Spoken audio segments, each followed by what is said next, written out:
आज की चर्चा में समस्त शिक्षक साथियों का बहुत बहुत स्वागत है। आज की हमारी चर्चा का विषय है M618 अर्थात कक्षा 6 में गणित के 18वें लर्निंग आउटकम पर। इस विषय का जो लर्निंग आउटकम है, जिसका विषय है सारणी, चित्रालेख, दंड आलेख के रूप में व्याख्या करते हैं।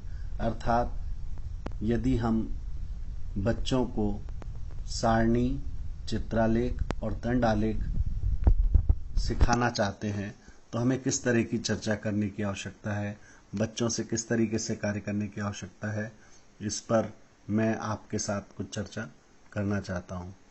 विगत दिवस में आपको राज्य शिक्षा केंद्र द्वारा अभ्यास प्रश्न बैंक भेजे गए हैं। निश्चित रूप से आपने इन अभ्यास प्रश्नों को देखा होगा। इसी के अंदर यदि आप प्रश्न नंबर 24 को देखते हैं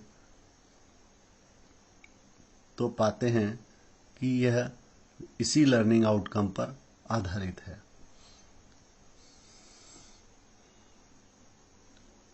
शहर के एक व्यस्त चौराहे से प्रातः 10 बजे से 11 बजे तक निकलने वाले वाहनों की संख्या निम्नानुसार है। वाहन के नाम दिए गए हैं, संख्या दी गई है और पूछा गया है कि चौराहे से 10 बजे से 11 बजे के बीच कौन सा वाहन सबसे कम निकलते हैं। सबसे कम वाहन निकलने वाले वाहन की संख्या ABCD में से कौन सी होगी, इसके लिए बच्चे को ऊपर की सारणी का अवलोकन करना होगा और देखना होगा कि न्यूनतम संख्या 9 है, जो कि के ट्रक की है। मतलब स्वाभाविक है कि उस स्थान से सबसे कम निकलने वाले वाहन ट्रक हैं।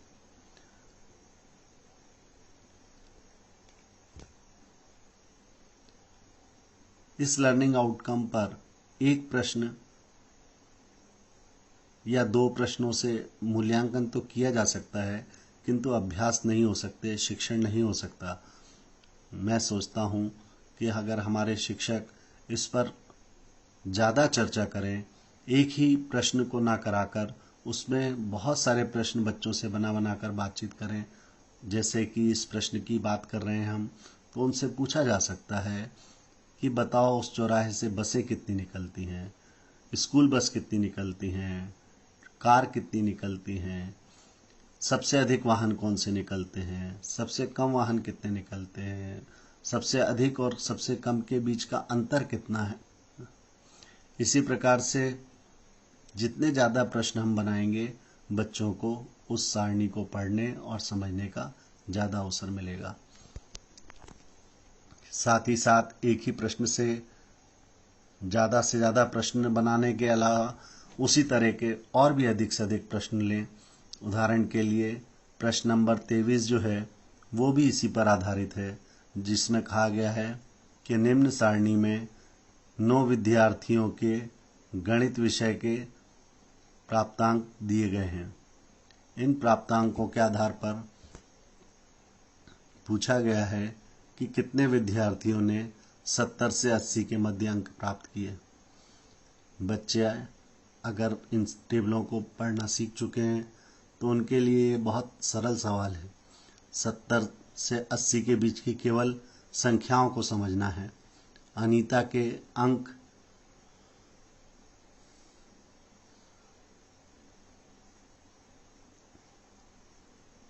कपिल के अंक, कला के अंक और आशा के अंक ये 70 से 80 के बीच में है।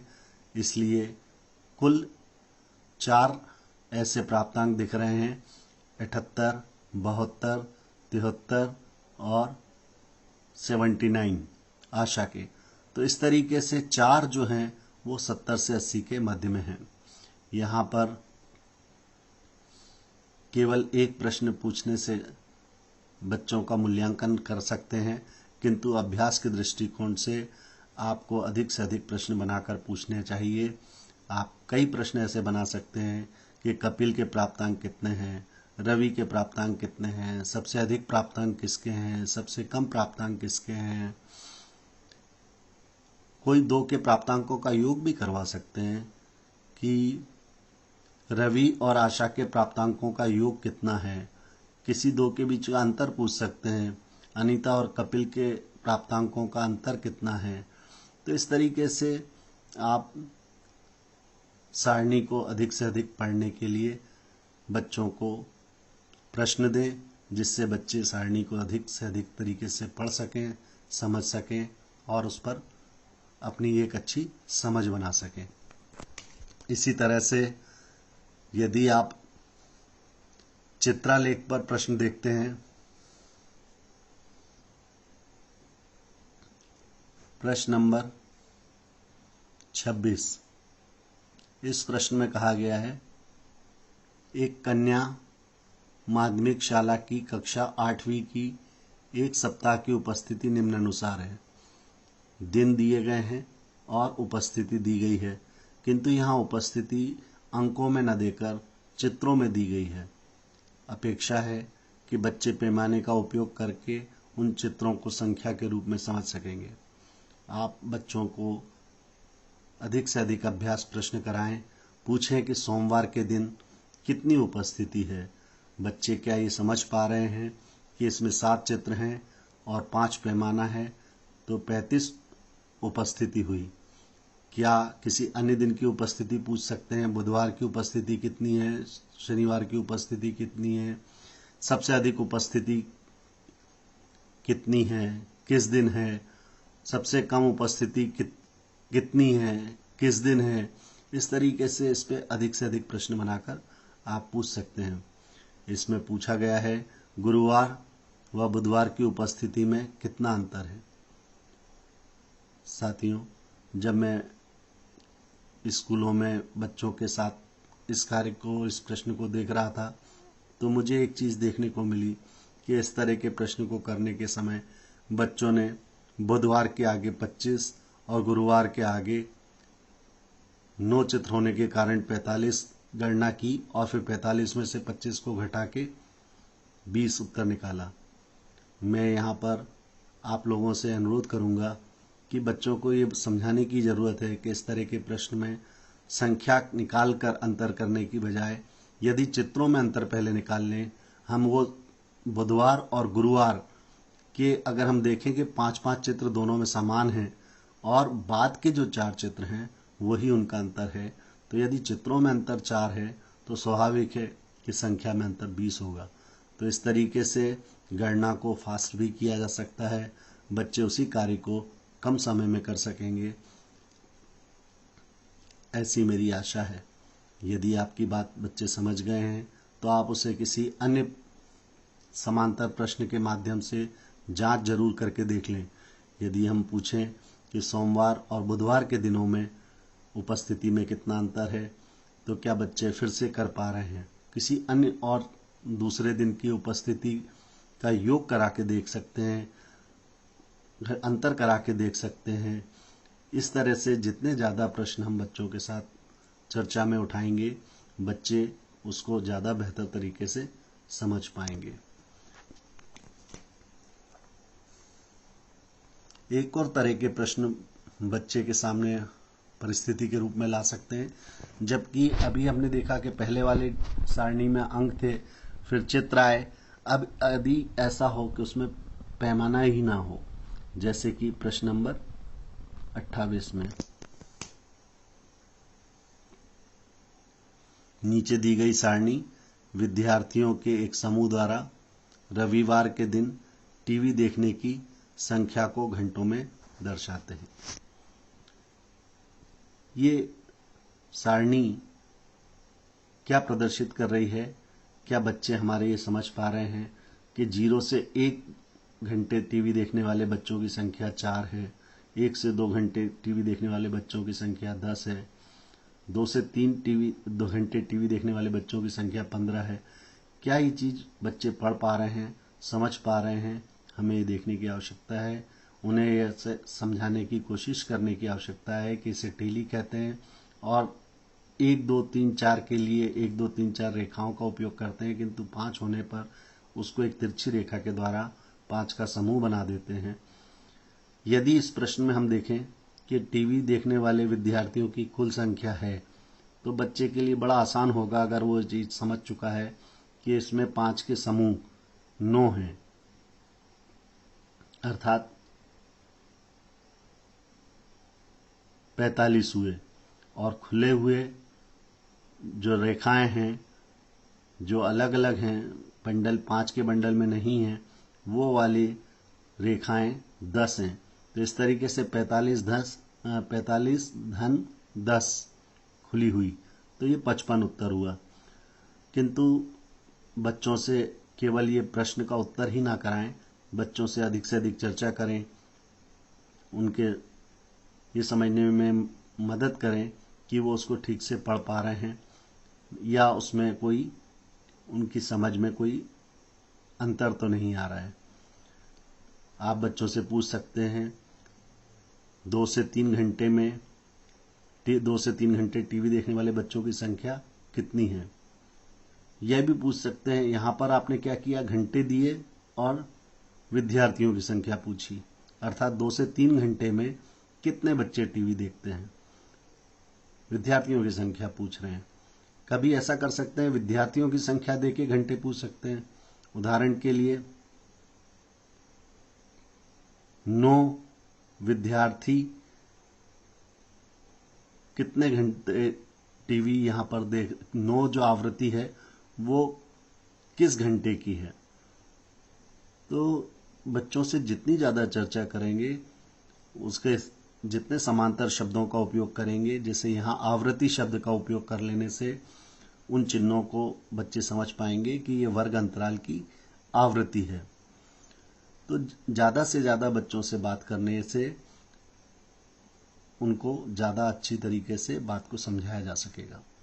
यदि बच्चों से हम ये देखें कि वो 2 समूह को मिला पाते हैं कि नहीं, जैसे कि इस प्रश्न में 0 से 1 घंटे देखने वालों की संख्या 4 है और 1 से 2 घंटे टीवी देखने वालों की संख्या 10 है, तो हम उनसे ये भी पूछने की कोशिश करें कि 0 से 2 घंटे टीवी देखने वालों की संख्या कितनी है। तो उनको विद्यार्थियों की संख्या को जोड़ने की जरूरत पड़ेगी।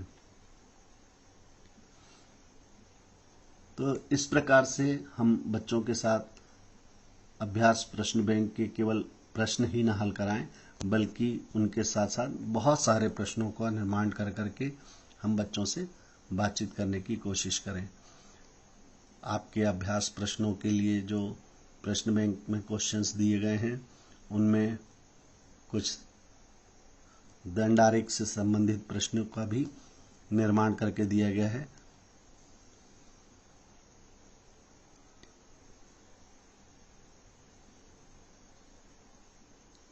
यदि हम ये प्रश्न नंबर 66 देखें तो इसके अंदर एक दंड आरेख दिया गया है, जिसमें 2019 में 5 महीनों की माहवार बिजली की खपत प्रदर्शित की गई है। किस माह कितनी यूनिट व्यय हुई, यह उसकी ऊंचाई से प्रदर्शित होता है। अभी तक बच्चों ने सारणी देखना सीखा था, पढ़ना सीखा था, अब चित्रों को पढ़ना भी उन्हें सिखाने के लिए आप दंड आरेख का ऊंचाई का अवधारणा स्पष्ट करें कि इसमें ऊंचाई जो है वो किस तरीके से यूनिट की खपत को प्रदर्शित कर रही है। इसके लिए मैं आपका ध्यान इस ओर दिलाना चाहूँगा कि बच्चे जो दंड आरेख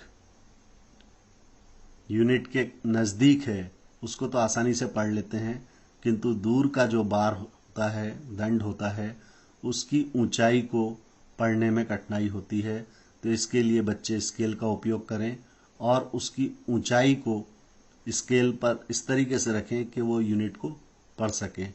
अगर वो इस तरीके से स्केल को रख के यूनिटों को पढ़ सकेंगे तो वो निश्चित रूप से आपको बता सकेंगे कि जनवरी माह में कुल बिजली की खपत कितनी यूनिट हुई है।